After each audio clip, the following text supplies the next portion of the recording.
We recall that at the time, suddenly the news of an attack on the Twin Towers was broadcast. Using numerous footages of the incident, almost all governments and known figures that mattered strongly condemned this incident. But then a propaganda machine came into full force. It was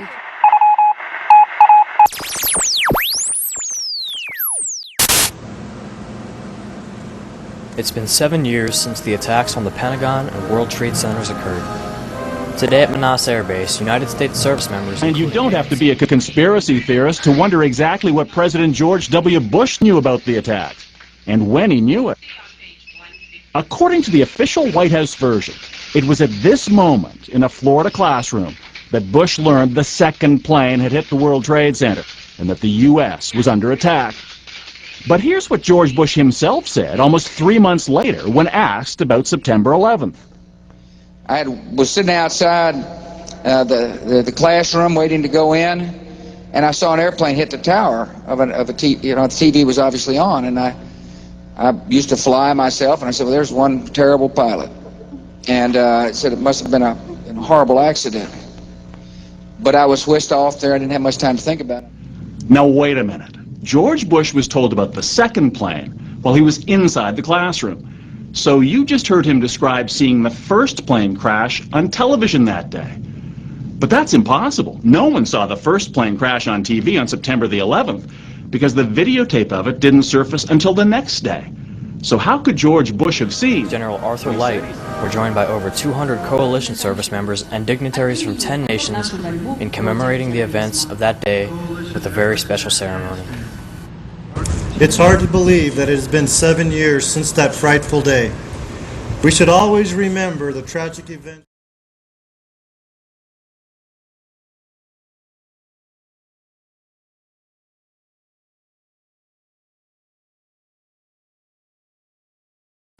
The debris here is spread over a 3 to 4 mile radius, which has now been completely sealed off and is being treated, according to the FBI, as a crime scene. Governor Tom Ridge made some remarks earlier at a press conference. He had flown over the site. He said the emergency response here was immediate. He also said, and I don't know whether or not you all are able to see pictures of this, but this is one of those cases where the pictures really do tell the story, that sort of the most horrifying aspect of this particular crash scene is how little debris is visible. There is a large crater in the ground, and I'm hoping that you all are seeing it as I'm talking about it, but that's really all you see is a large crater in the ground and just tiny, tiny bits of debris. There's been at least one report that the investigators out there, and there are hundreds of them, as I said tonight, have found nothing larger than a phone book. I want to get quickly to Chris Kanicki. He's a photographer with the Pittsburgh affiliate of Fox affiliate. He was back there just a couple of minutes ago, and Chris, I've seen the pictures. It looks like there's nothing there except for a hole in the ground. Basically, that's right. The only thing you could see from where we were was a big gouge in the earth and some broken trees. We could see some people walking around in the area, but from where we could see, there wasn't much left. Any large pieces of debris at all? No, there was nothing that you could distinguish that a plane had crashed there. Smoke, fire? Nothing. It was absolutely quiet. It was actually very quiet. Nothing going on down there, no smoke, no fire, just a couple of people walking around. They look like part of the NTSB crew walking around looking at the pieces. How big would you say that hole was? From my estimates, I would guess it was probably about 20 to 15 feet long and probably about 10 feet long or 10 feet wide. What could you see on the ground, if anything, other than dirt and ash? And you couldn't see anything. You could just see dirt, ash, and people walking around, broken trees. Of the 11th of September, like it was yesterday. Manaus Air Base was stood up in response to the events of September 11, 2001, so it was only fitting that airmen deployed here took the afternoon to reflect on that day and how the world has changed since then. It reinvigorates, I think, all of us as to why we're here and why we're doing the things we are doing, because that was unprecedented in American history, in any history, for terrorists to reach out and do that, and we need to be prepared so that it'll never happen again. Reporting from Manaus Air Base, Kyrgyz Republic, I'm Senior Airman Alex Farber.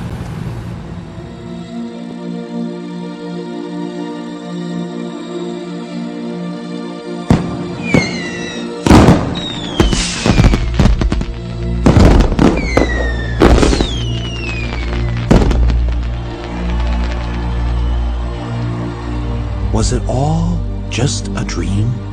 God bless you, Florida. Thank you. Did the last 4 years not really happen? Look, there's Ben Affleck. He's often in my dreams. And the taxi driver guy, he was there too. And little Stevie Wonder, he seemed so happy, like a miracle had taken place. Was it a dream?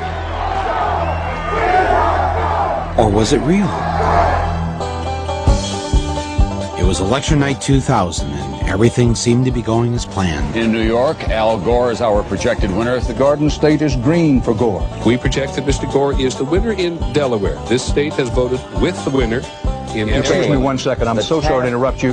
Mike, you know I wouldn't do this if it weren't big. Florida goes for Al Gore. CNN announces that we call Florida in the Al Gore column. Then something called the Fox News Channel called the election in favor of the other guy. I interrupt you. Fox News now projects George W. Bush the winner in Florida, and thus it appears the winner of the presidency of the United States. All of a sudden, the other network said, hey, if Fox said it, it must be true. All of us at the networks made a mistake and projected Florida in the Al Gore column. It was our mistake. Now, what most people don't know is that the man who was in charge of the decision desk at Fox that night, the man who called it for Bush, was none other than Bush's first cousin, John Ellis. How does someone like Bush get away with something like this? Well, first, it helps if your brother is the governor of the state in question. You know something? We are going to win Florida. Mark my words. You can write it down. Second, make sure the chairman of your campaign is also the vote counting woman, and that her state has hired a company that's going to knock voters off the rolls who aren't likely to vote for you. You can usually tell them by the color of their skin. Then make sure your side fights like it's life or death. I think all this talk about legitimacy is way overblown. And hope that the other side will just sit by and wait for the phone to ring. And even if numerous independent investigations prove that Gore got the most votes, if there was a statewide recount under every scenario, Gore won the election. It won't matter, just as long as all your daddy's friends on the Supreme Court vote the right way. While I strongly disagree with the court's decision, I accept it. What we need now is acceptance. We have a new president-elect. It turns out none of this was a dream. It's what really happened. On the day the joint session of both the House of Representatives and the Senate was to certify the election results, Al Gore, in his dual role as outgoing Vice President and President of the Senate, presided over the event that would officially anoint George W. Bush as the new president. If any congressman wanted to raise an objection, the rules insisted that he or she had to have the signed support of just one senator. Mr. President, and I take great pride in calling you that, I must object because of the overwhelming evidence of official misconduct, deliberate fraud, and an attempt to suppress voter turnout. The chair must remind members that under Section 18 of Title III, United States Code, no debate is allowed in the joint session. Thank you, Mr. President. To answer your question, Mr. President, the objection is in writing, signed by a number of members of the House of Representatives, but not by a member of the Senate. Mr. President, it is in writing and signed by several House colleagues on behalf and myself of the 27,000 voters of Duval County, in which 16,000 of them are African Americans that was disenfranchised in this last election. Is the objection signed by a member of the Senate? Not signed by a member of the Senate. The Senate is missing. Mr. President, it is in writing and signed by myself on behalf of many of the diverse constituents in our country, especially those in the 9th Congressional District, and all American voters who recognize that the Supreme Court, not the people of the United States, decided this election. Is the objection signed by a senator? Unfortunately, Mr. President, it is not signed by one single senator. Unfortunately, I have no authority over the United States Senate, and no senator has signed. Mr. President, it is in writing and signed by myself and several of my constituents from Florida. A senator is needed, but missing. Is the objection in writing and signed by a member of the House and a senator? The objection is in writing, and I don't care that it is not signed by a member of the Senate.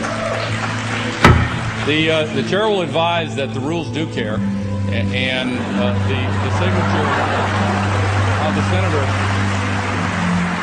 Not a single senator came to the aid of the African Americans in Congress. One after another, they were told to sit down and shut up. And it's a sad day in America, Mr. President, when we can't find a senator to sign the objections. The gentleman will suspend. Won't sign objections, Mr. President. The gentleman will suspend.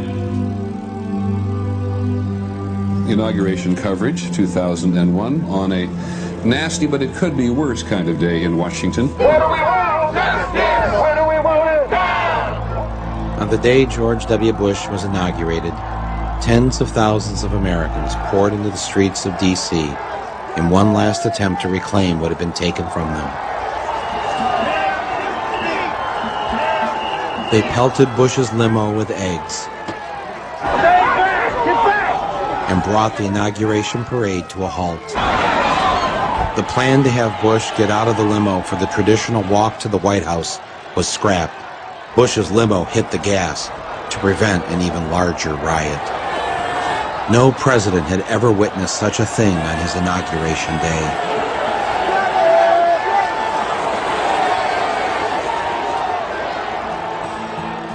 And for the next 8 months, it didn't get any better for George W. Bush. He couldn't get his judges appointed. He had trouble getting his legislation passed, and he lost Republican control of the Senate. His approval ratings in the polls began to sink. He was already beginning to look like a lame duck president. With everything going wrong, he did what any of us would do. He went on vacation.